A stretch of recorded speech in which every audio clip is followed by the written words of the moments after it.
one guy meet from my town.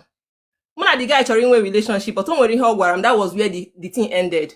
The guy seems to the guy and I'm not chiga made my masters either na US or na UK, but I'm still working towards it. The guy seems na made masters and when working got chosen.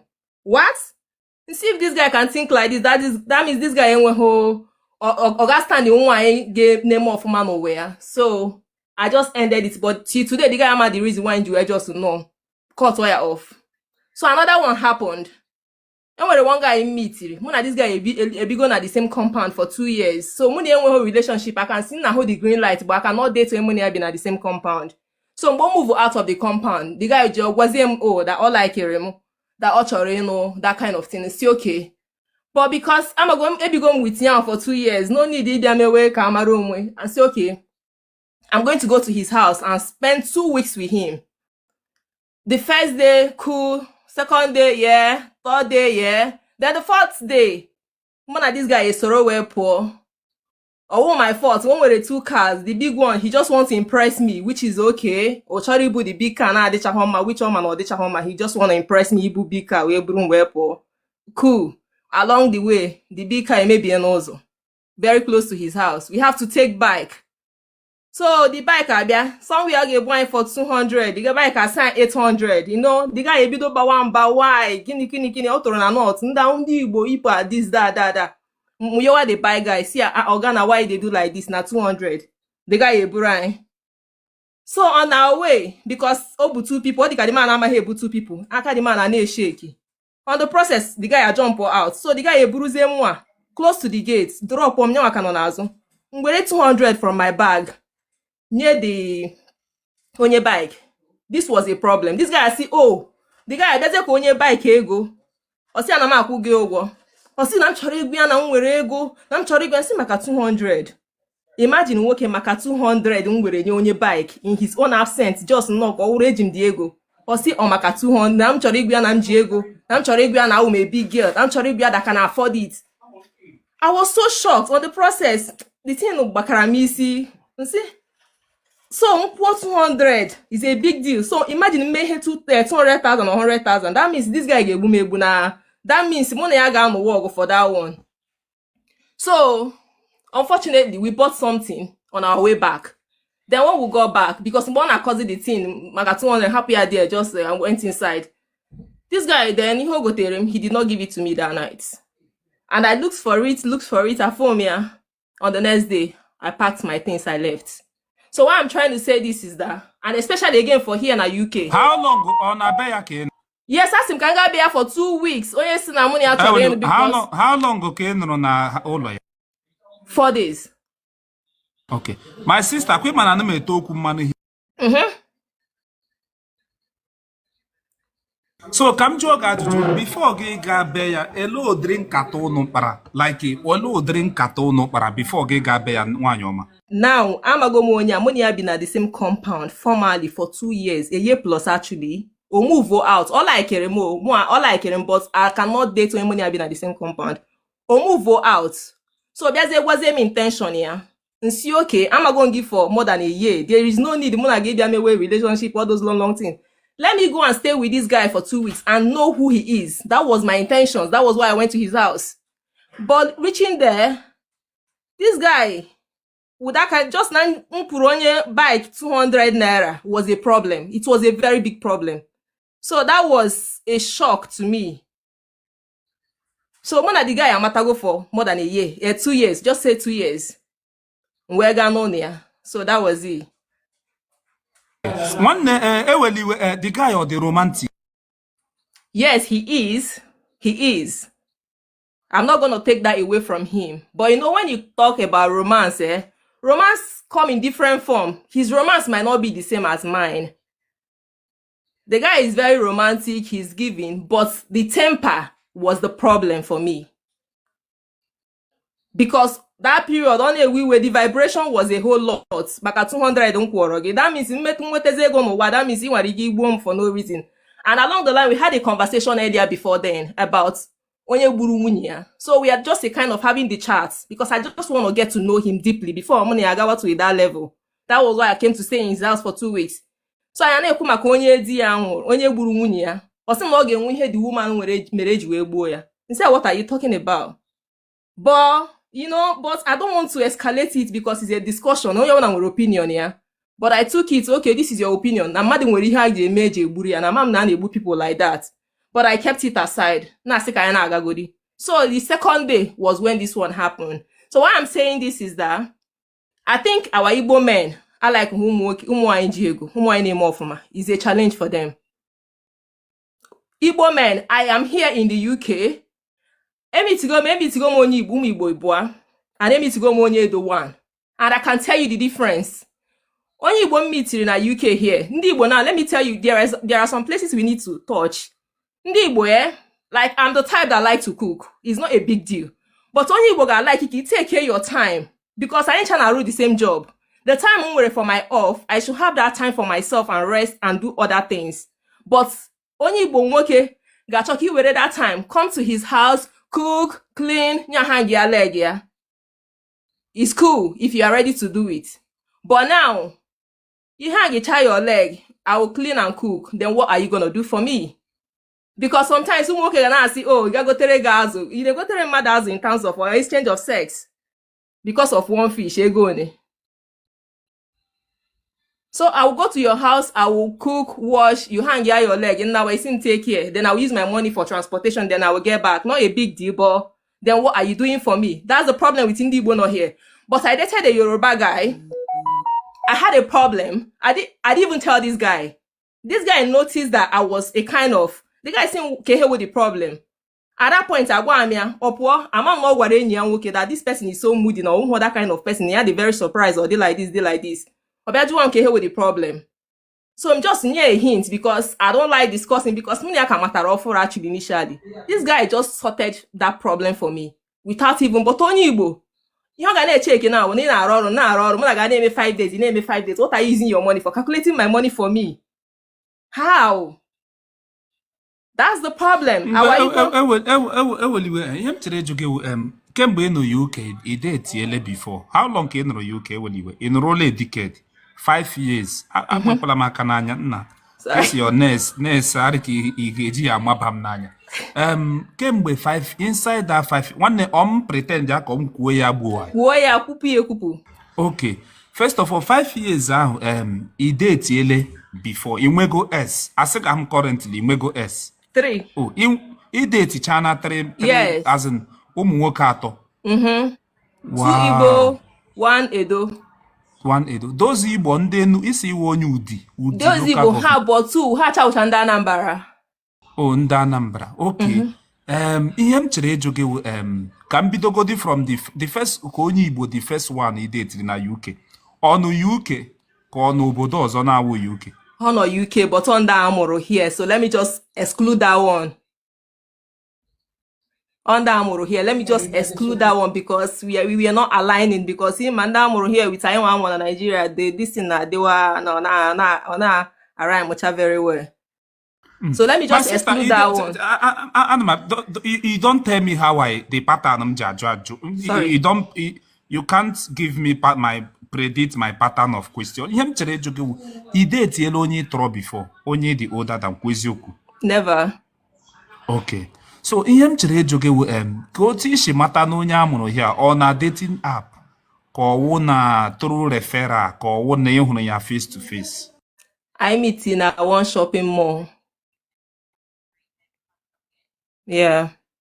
Maybe meet you. Why Yeah. are you being so sketchy? This is something that you are aware of. Gedi was a sketchy. Be audible, be open, be well detailed with your issue. No, what happened is this. I meet in a shopping mall. So the guy really loved everything that have to do with Nigeria and Igbo. Knowing that I'm from Enugu and again I'm from Enugu. Like the guy really wants to belong. He's too eager.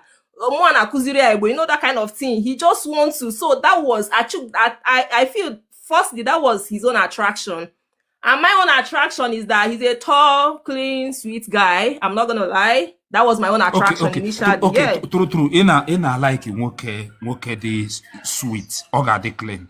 Are you a clingy type? In a very clingy, like in a the clingy me nwete nwoke when he draw like again I like it again I na anoko all those things. My sister, from 1 to 10, how romantic are you? No, you are definitely romantic. From 1 to 10, how do you rate yourself? Hold on, I have to explain this. Let me explain it. From 1 to 10, Explain it it to us. depends. Romance depends on the man I'm dealing with. I can Let's be very assume that. romantic with a Let's particular assume. guy. Let's assume na emitiri Uncle Don. Gị na Uncle Don na-akpa. Gị chọrọ ya gaa na be ya, for example. Ka ihe ị ga-eme. Ka ihe ị ga-eme. Maybe Uncle Don ị chọrọ like gaa na be ya. My sister, gwa m eziokwu. Ka ihe ị ga-eme. Let's assume na Uncle Don nụrụ n'onwe ya nnọọ. Ama m na gị chọrọ ya gaa na be ya nnọọ. Na the whole apartment. People like to hear story. Why is viewers keep increasing? Man, they don't FYP. Man, they no Australia. How much you will be get story? My sister, let's assume na ịgara na be Uncle Don and the so na nige gagadia. First of all, achọrọ m ịma ihe mere na nwaanyị gawa ha na some ụmụ nwaanyị pụwa ha eburu condom n'akpa. Ka ihe mere nwaanyị ji ebu condom? Ọ dị advisable nwaanyị pụga na nwaanyị ewu ike ịpụwa pụọrọ onwe sometimes ha pụwa ha eburu condom n'akpa. Ọ dịkwa bad o. Nwoke onye emere na iji condom ọwụ nwaanyị. So my sister, back to the question. Ị gakwuru Uncle Don na ọnụ na be ya, ka ihe ị ga-eme? Genuinely, firstly, aga m ebu condom, ana m ebu condom. Nwoke o kwesịrị inwe the condom. That's how me I see it. Ọ na inwe condom, that one oyo for you. That's how I understand it. But ngakwuru Uncle Don, looking at him here, he's a sweet, clean man. Definitely, he gave me everything. 100%. 100% everything, yes. He gave me everything. Everything. Okay, so he na-ekwu that na so echem na anyị onwere culture, echem na ị gaa na be ya at least for the first time gị bido jụwa ya how is business, ya wụrụ na iwe onye ụka gị bupụta Bible na-elere na-agụtụ akwụkwọ nsọ. So all the possible nwaanyị chọrọ nwoke gaa for the first time ya ebie ya ezigbote ọhụụ. Chukwuberije ka ndị very honest, hapụ ụmụ nwaanyị anyị na-agwa nwaanyị eziokwu. O nwoke ị ga-emeti for the first time. Gụnwa na onwe gị would want to. I've been in that situation. Let me use myself for it. I've been in that situation. Like, I'm meeting work, I'm not doing this guy self, and shake body, that kind of thing. Oh, work get meeting for the first time. You want to do it. But when work get meeting, I swear to God, you're gonna go shoe, because you're not attracted, you don't like that man. So it doesn't matter. It doesn't matter. When you get meet, you just want to do it that day. You just want to, you just want to say. You in particular, yes. The caliber of nwoke you meet, both nwoke the aura ya, the yes, neatness ya, background ebe obi, ịgara dia. In fact, but always yoku that na always yoku na enwere otu nwoke ga-eche sopo akwa ya dị neat, ga-egba if nwaanyị ebido gbawa mmiri. Onwere nwaanyị na-agba mmiri. Of course. Otu nwoke ga-esi. See, the fact about life is, man, okay, man, your courage will number one. No way the way you see carry yourself. Oh, you can wait na akpa yourself, eh? But you get see where those onwe gi. Moderator, mutuore m onye asị na this our sister na-agba mmiri. Mutuore m onye ahụ kwuru that nonsense. Mutuore m onye. So my sister, nwaanyị ọ na-agbacha mmiri. Echem na ndị na-agba mmiri ndị 20 something na ndị 20 something years echem na ọsọ ụmụ Gen Z na-agba mmiri. Match a grown up lady ọ na-agba mmiri. Ị na-agba mmiri. Onye na-agba mmiri na-agba mmiri. Oh, for Gen Z or anything. Onye na-agba mmiri na-agba. See, anaghị amụ aka ekpe na nka. Onye na-agba mmiri na-agba mmiri. Take it like that. My sister, you in person, ị na-agba mmiri. Our nickname, nwa Enugu na-agba mmiri.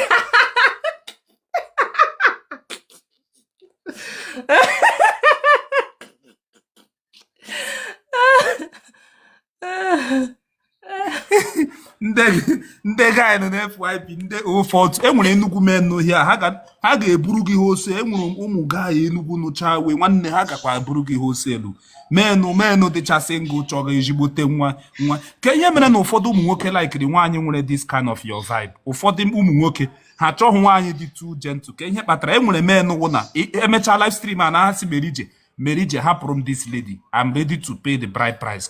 Ka ihe mere some ụmụ nwoke likiri nwaanyị nwere this vibe. Because onwe chọrọ a dull moment na his or her life, ma nwoke ma nwaanyị, like nwaanyị ị ga-ahụ nwaanyị na-asị gị that guy is so boring. The guy nwoke na-enye ezigbo ego na-take care of ya nwa na-asị gị that guy is so boring, that guy is boring because vibe anọghọ dị ihe ama baby how are you. Onwe ị na-ga na-achat ọsị ị ga na-anọ how are you, have you eaten, where did you go to, stupid question. Okay, cool. What is that question? people that cannot hold conversation. So you have to like maybe lack of exposure, maybe. Oh, cherekwa enwere ụmụ nwaanyị na-alike ka nwoke jụwa ha, what are you eating? How are you? How is your mother every time? Maybe. Some women don't like that kind of question. Maybe you like it. A matured person. Well, eating. Are you going to provide food for me? Are you going to cook for me? What are you asking me that question for? What have you eaten? Have you eaten today? All those questions. To me, I the person when you had the intellectually sound. Because well, that question is just to waste time. Or my hogako. Have you eaten? Enwere onye dere na comment section. Ọ sị nwaanyị nwoke ịjụ nwaanyị ajụjụ ahụ dịka nga mmadụ bịara my platform jụọ si host, what is the topic? Not always very boring thing to say. Always exactly. I agree with the person. Echefubekwe m ịma ana m arịbata anya akwobe beans. So back to onye ofe mmanụ ahụ isi detiri gị ka isi onye Bini. Ka ekwenu ihe, how long ka gị na onye Bini ahụ kpara? How long ka gị na ya kpara? A year plus. A year plus. And all the older than you. Okay. Gị na ya echọrọla ya ga beg before? Of course. My year plus, gị na-ajụ question now. Of course. Of course. The guy or the romantic? The guy is very romantic in Mantuas. The guy is very. Or romantic, yeah, but bịakete ka m taka ịra achọ m ka ndị mmadụ na ihe m chiri ikwu. Okay. Anụrụ m na some of them dị etiti a na-aṅụ ọtụ. Ọ eziokwu? 100%. Hey!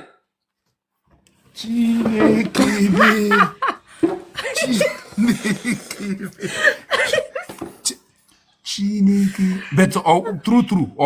Anụrụ m na some of ụmụ nwoke ha na-aṅụ ọtụ. Nke ọsọ.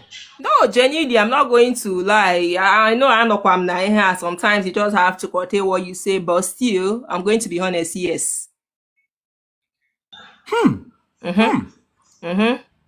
But enwere no ụmụnna ndị nwaanyị like that thing, like research vibe, or the possible. I'm not that thing ka iji happy ya, or maka that thing ka iji si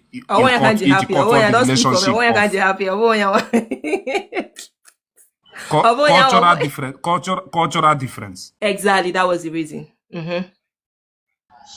But as it stands now, ihu nwoke enwene na ụmụ nwoke since April from all those three relationship, enwene ụmụ nwoke ndị be anyị na-eme ga approach ma ndị Imo, ndị Anambra, ndị Ebonyi, ndị Abia, ndị Delta or Rivers. Enwene our Igbo men bịaga to you back there like. Yeah, they will approach, but the thing about life is that they will approach, but don't worry, onye like it. Onye ha like it, onye ọzọ like it, just keep moving around. Yes, then we go. Na vibe doesn't mean na no every man. Enwere ụmụ nwoke ndị ga-agba gị titi. Ile ha anya, you snub them. Of course, for everyone.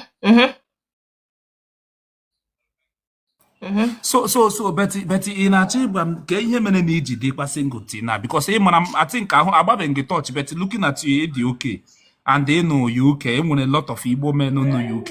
Even ndị Enugu self ga-apụcha gị before ga-erute when them ndị ọzọ aka ka ihe iji dị single because I don't know. I don't maybe something else, but the reason why I'm single is because I had something which actually by the grace of God is a deal done. That was I was focused on something that would be more important than any other one. So I was actually out of the world for some time. So I was just focusing on something, and at this point, now that's why I'm enjoying at this life because you keep like easy Jurumoyi before my head. You see the more since based on. But I know that na a lot of our sisters want a vibe na social media too. But ịkpa ha na ịkpazie ha privately, maybe otu iwe shi na flow differently. Enwe nwoke like gị si nna ya chat or ya sa onye Nsụka wa onye Anambra onye Imo State.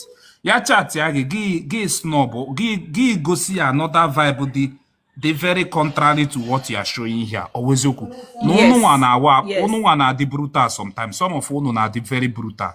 Yes, number one is this. We are here a platform, everybody just vibing, you understand? Chilling. But you meet somebody, the problem is that when you meet, someone get a message. Okay, take you 3 days to reply. But when you get a message, within a second, you reply immediately. Yes. That means ụmụ nwaanyị na-echuzu onye ha chere reply and mgbe ha chere time frame ha ja reply. Of course. So that's the thing. I'm vibing here doesn't mean I'll vibe with everyone. Nah.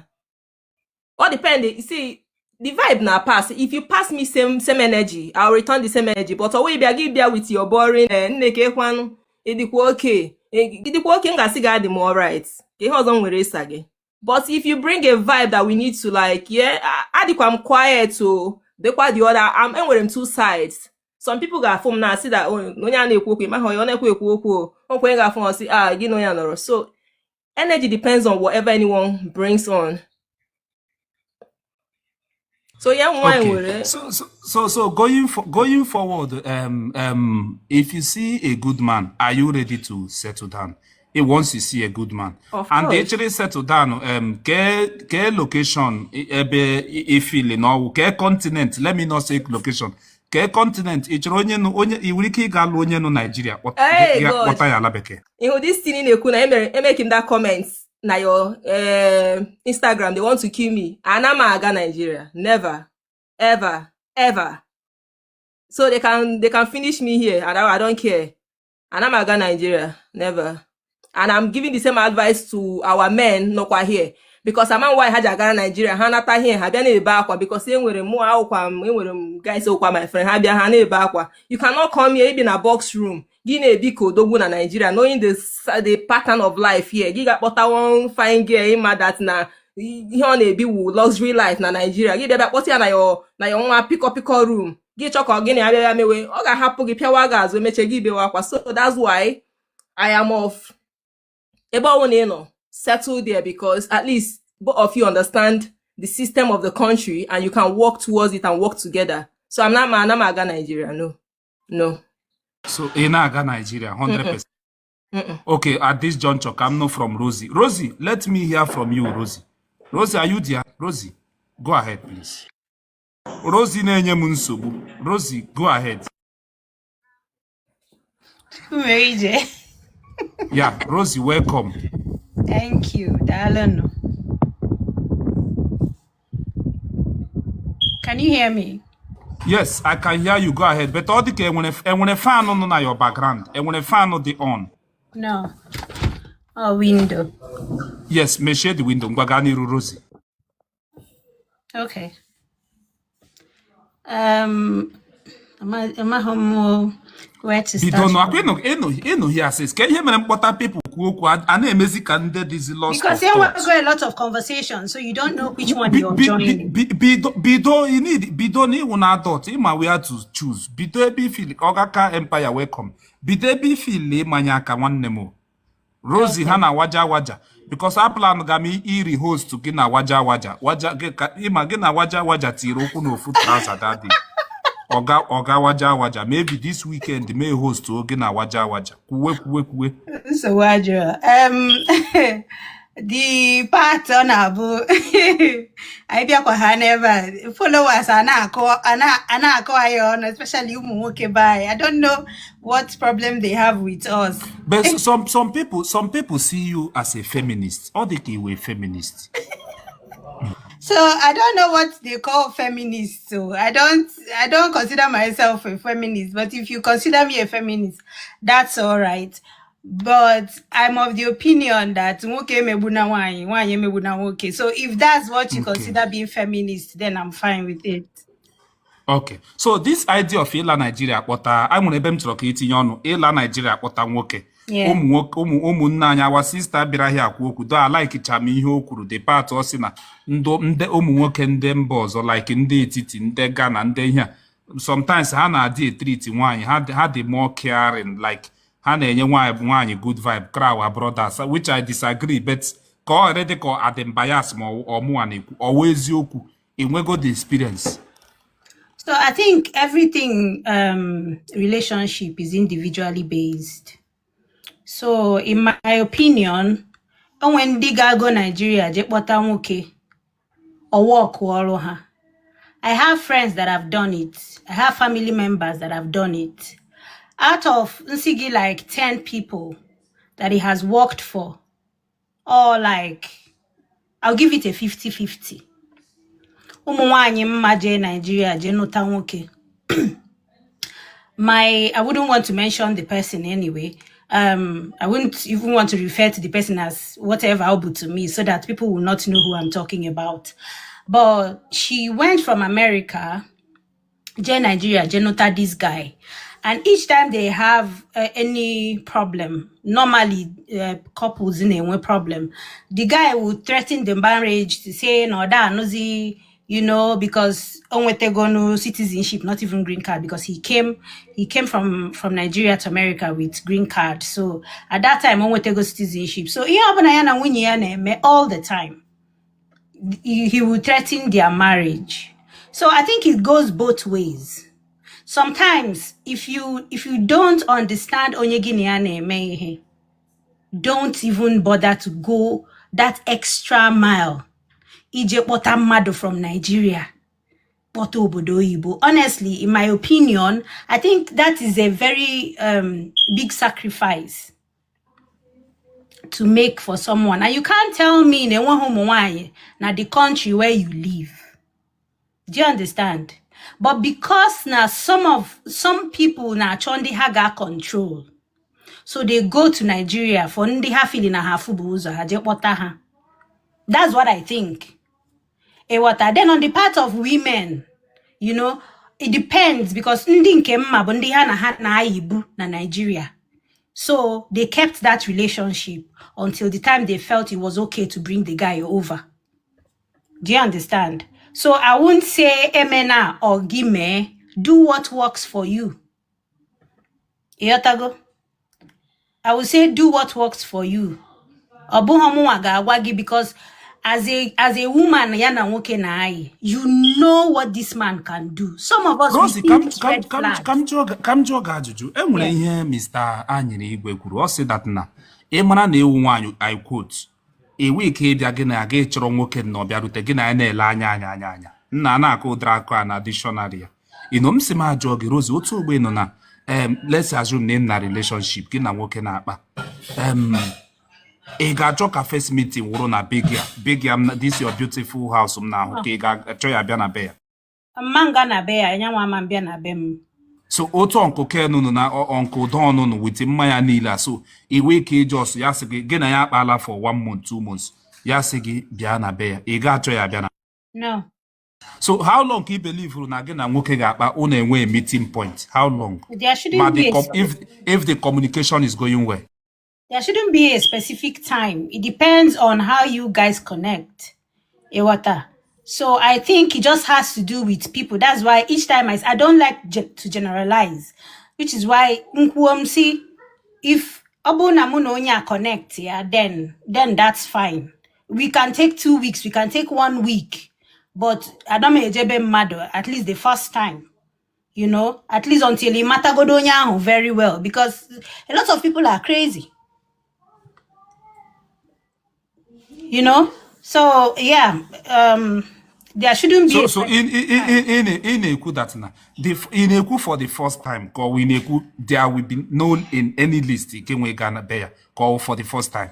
No, for the first time, Obuni meet Yonya like you meet somebody online, for example. Usually, Imagonu these days, most things happen online. You meet people online, But for the first time, for it to in Egypt, if only meet online.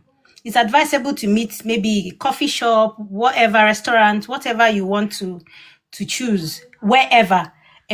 Then from there, at least if you go do yawa fugi, men onya says, Mama onyo na bakwan katako onyi shi de mma onyawa na ede ha ko madu na ede you assess the person. Then from there, una mazie the next place. Una bugaya figure kwaya out together where you're meeting them. So in what onye no America, let's assume na enwere brother no US or brother no UK, somebody no Europe or somebody no Australia anywhere. Now United Kingdom, gina ya na akpa. Ko tu no shi considering the distance, ko ti ge shi una abia to the round table, ma agree on how to meet. Unu ga harmonize the better framework to meet. Or when they ga achọ ya aga ka ya nwa ga abia to UK bia hụ. It depends on what you guys want, what you want. And Obuna madu dig important as a woman, you would like to see this person. So unu na buga discuss. Do you want to come over or should I come? Unu na buga deal.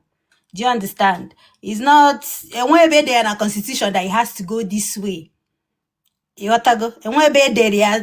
has to be the man who's going to meet the woman first. The man can even decide to book Rose, you a ticket. you are being very sketchy, and that is not good.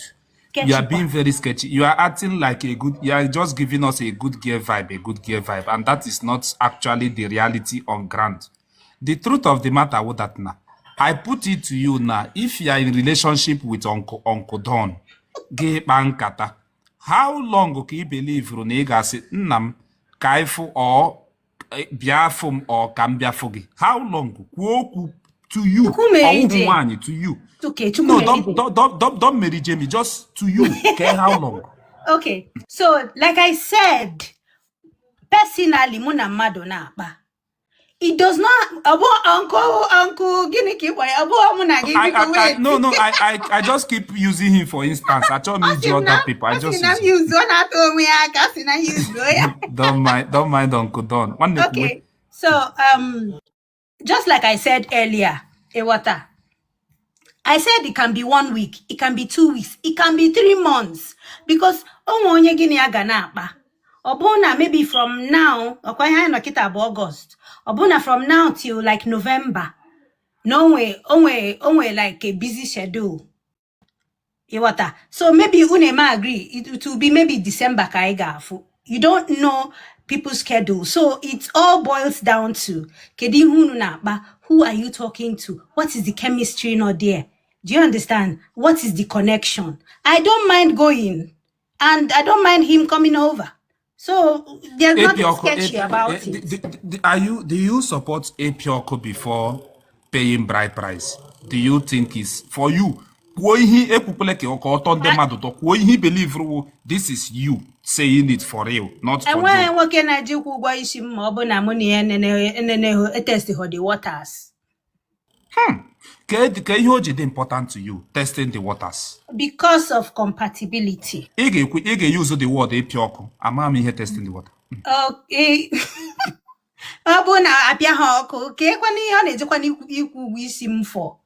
I lose na obu na ihe nwanu bụ ihe a na-eni di start ka generator kezi ha ga-emezi ma ọ bụ na akwụchago ụgwọ isi.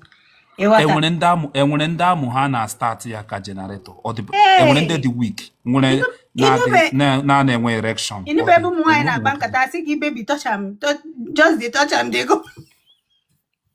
And now onwe nke na start ka generator ị na-adọ ya. Yes now, you know, baby, na bankata. People enwege experiences now. So yeah, enwere nke asigi dowe ya ka mama ọ ga-abịa.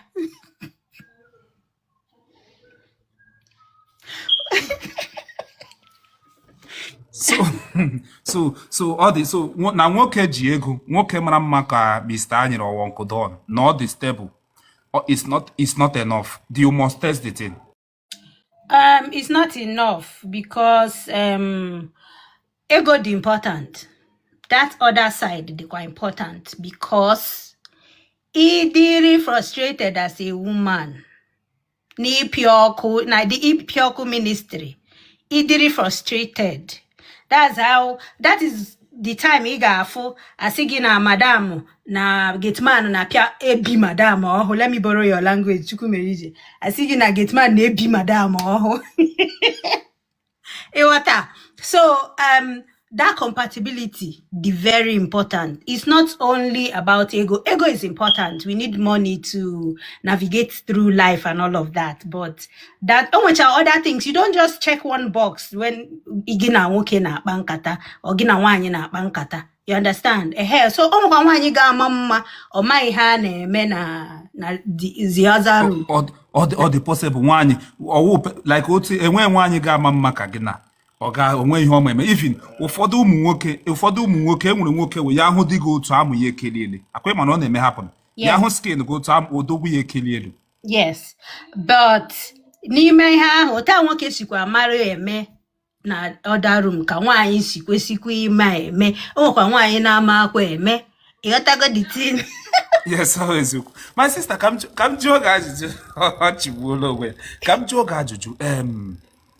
Ga-adị pa ka ọwụ biko ị mara na ịwụ nda eji iri ike gbafụsịa na ihe m chere ịjụ gị wụ ihe a na-ekwu ịsa efere ọwụ must to you like or one of the criteria to you ị na like nwoke ịsa efere na o kwesịrị ịsa efere na maka mụ ga-abụkwa abụ ịghọta so is a give and take thing. It's a give and take. But nwoke sa person like nwoke sa ga efere ị ga-aṅụ ya ezigbo taamụ ị ga-aṅụ ya amụ ya. Ọ ga-meet ancestors.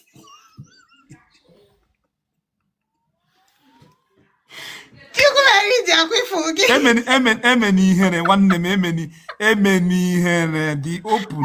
We are all adults. Just like I said, it's a give and take thing. And it's also based on chemistry, the connection, so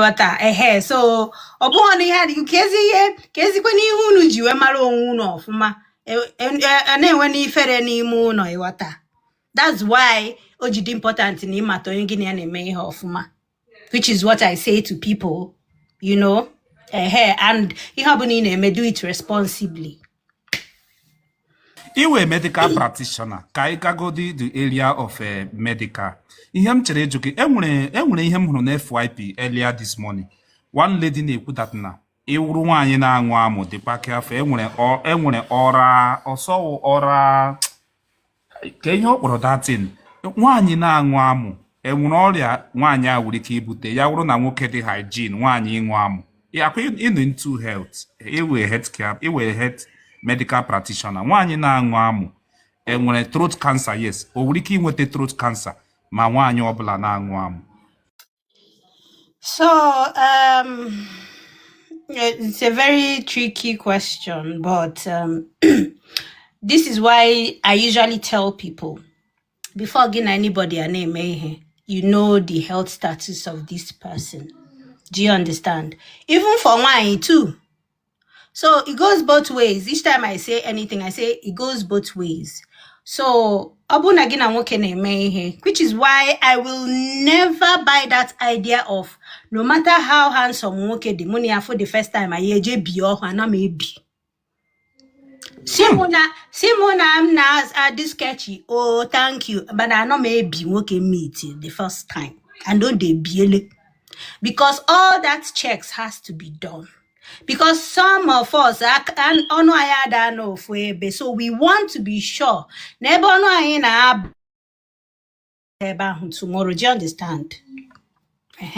So I think that also Ihan Kukita now answers the question of imiti the first time maybe and maybe it's not my kind of thing to do because I'm very conscious of health, and being that now what goes on now, like the whole world is going crazy with sexually transmitted infections, a lot of things that happen. Here infection na onokwana obodo oyibo like UK cause on Nigeria. Everywhere. In fact, so ono na-enwetacha report as in the na health industry. And it's even worse in obodo oyibo because of so enwere ndị nuche obodo oyibo bucha so many sexual transmitted diseases. Look, people only change location, nothing changes in their body. So onye obuwesi Nigeria bia UK still has it. Nothing has changed. Do you understand? And onye biakwa neba affiliate na kome anyhow. You see anyhow. Ewata because even oya ndocha na ebu no oya now. Oya no obodo yibo, oya no everywhere. Don't say because you cannot do anyhow. No, it's all the crazy. In fact, all the worst, in my opinion, all the worst. Let me tell you, when I went to nursing school in Nigeria, Agam school in Benue State, and as a student nurse, I MC, welcome, my brother. Na HIV word. So I think throughout my stay in that place, I was so traumatized because at that time, Benue State was #1. I don't know, I'm able to knock it on the list of the states with highest HIV rates, but it was number 1 at that time. So that fear, I lived with that fear throughout the time I was in school. I did not have a boyfriend. I did not do anything. In fact, as God may have it, my husband at the time, Nobodo Ibo, so I was just, Then coming abroad, you will find out that it's there. I met a guy when I traveled to Asia. I met a guy who confided in me and told me that the first time Obia Obodo na the first girl yani adine no bute gonorrhea. So Msia, how come meet mad of the first time iburu gonorrhea? Does it mean that you are not even scared for your own self? Because umuwoke ba na abo hafundocha ha believe one or ya de hondocha na. That's the mindset. ụmụ nwaanyị ndị oyibo ndị a ọkwa ha niile o, but some of them na-apata enwere coded ọrịa ha na-ebucha some. See, so I believe na otahu ha na-acha ọcha na everything dị clean. In fact, ị ga-afụ nwoke onye ojii gasị gị na ọ da-asa nwaanyị efere, ọfụ onye ọcha ọ ga-asa efere, saa ite, saa okwuchi ite. Do you understand? So the first question how is it that na meet you the first time you don't know this person? Then I just him help now. So it's the same thing. Oh yeah, the everywhere. And I will use this opportunity to tell girls, as a meet you won't vibe guinea connect here, or do very clean. EJ jam the first time EJ bio nekwegi So onye chere ihe na-eme advice onye chere ịpịa ọhụ ma nwoke ma nwaanyị ga test unu ga-aga and not onye ahụ inye gị report ị ga-akpọrọ ya unu ga-aga unu na-abụ gawa maka enwere ike at the end of the day ọbụdị magụnwa bụ ihe nwoke nidiri iji agba ọsọ. Do you understand? So unu na-abụ ga test, then unu chozie ibi ọhụ biwe na ya. But I still want to tell the girls na a na-ebikwa dịkwa sure na iji okpu, because not gị nwa ka afọ ime ga-aghọ ọrụ. Some of these men, they don't have good intentions. Some of them actually be walaga. So if you think about that, you use your head. That's what I want to say. I just been go for 2 questions, but full health or full relationship. Come, come jog one. I'm jogging more 2 questions before you campaign against fake food. Which is, I think, onye obodo ahụrụ m ya na Insta o kwuru okwu maka ya, our brother onye obodo, and the very dark man kwuru okwu maka ya. So ihe a campaign bidoro ọhụrụ, campaign against fake food. Maka ihe gbasara enwere ihe one of our brother this our brother Okulora, yes. So that thing bịa gawazie viral, so people etiwe ọnụ. And that from my younger brother, ya sị m that na ihe mere nụ ihe mere our youth ma ụmụazị na-ebuzi ka this ọrịa dị common na kidney. Ụmụazị na-enwezi kidney problem not because of NAFDAC. Na NAFDAC mgbe mbụ NAFDAC na-arụ ọrụ na na-regulate cha ihe a na-eri n'ọwụzi keta na ị ga-ahụ keta ihe a na-erizi na awụnshi na people na-ericha ụmụ ihe kan abịa na-eri ndomi na-erikasị ụmụ ihe nda.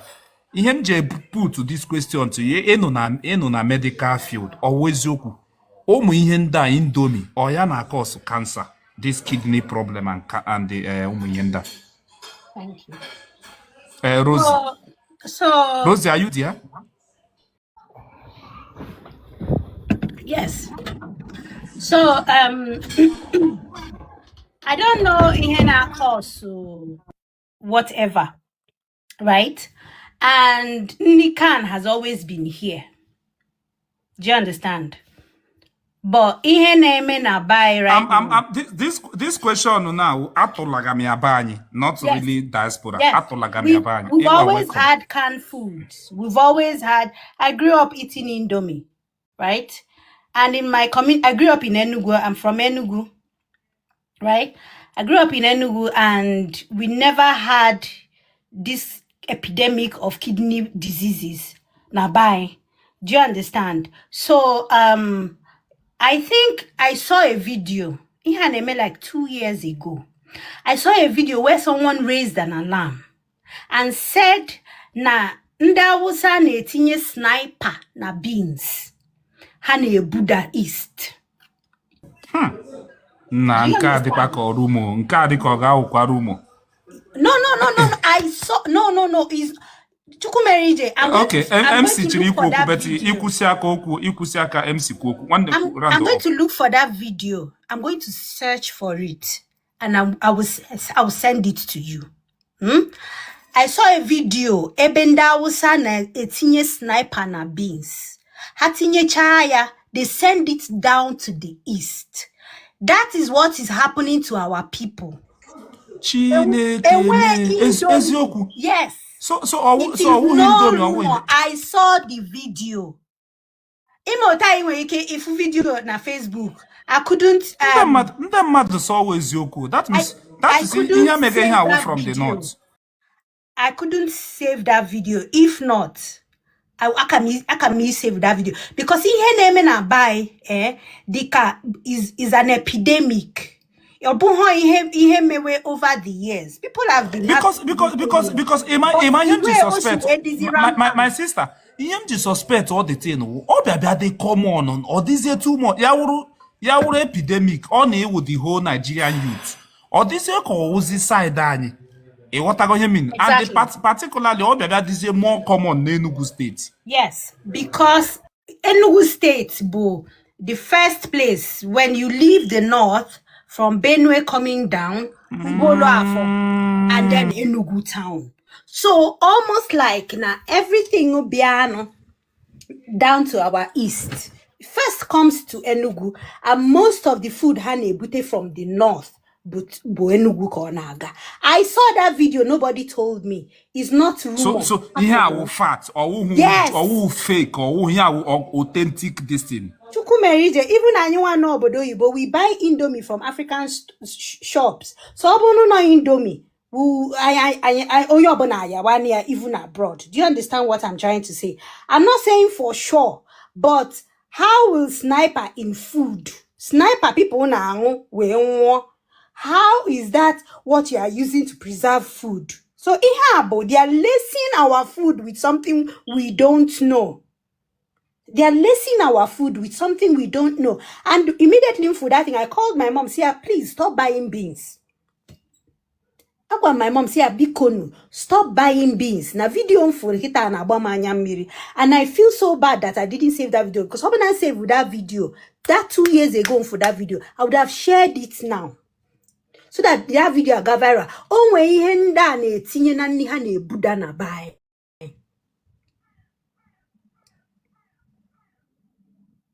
So that's my response to that. Then for canned food and some of the things I nebute na buy, they are not checked. Onwe any paracetamol na aru na buy.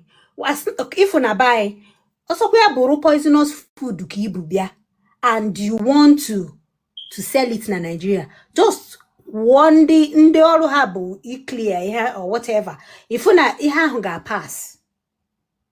So our government may fail on every angle. Because enwe regulation, ihobuni bute na Nigeria can be sold. With this information now, onye obula nwa afọ Igbo no Nigeria should be watchful. Especially any item they got from the north. In here beans, especially beans. Yes. Because obuna ma for that video, akamiso nde anasi no rumor na comment section na asi no rumor. But the fact that I saw that video, free onye na agba that thing na agba. And that it wasn't only once come for that video. I saw another video quite again. So on there was made this thing. I'm not one to say not tribe. I don't do tribalism, right? Because when friends Bo Yoruba. But I'm telling you that if you put your eye to the ground, this thing did not just over the years. It had just an epidemic, which there's an explanation for it. Iyotago, people should be Okay. careful of what they consume. Okay, thank you so much, my sister. Very good information. And here, one of the things kwesịrị ịga viral ka ọ create awareness ka ndị mmadụ belata ndị thank God, thanks to Okulora Chukwu ga-agọzi ya. That young man always plus to Igbo community.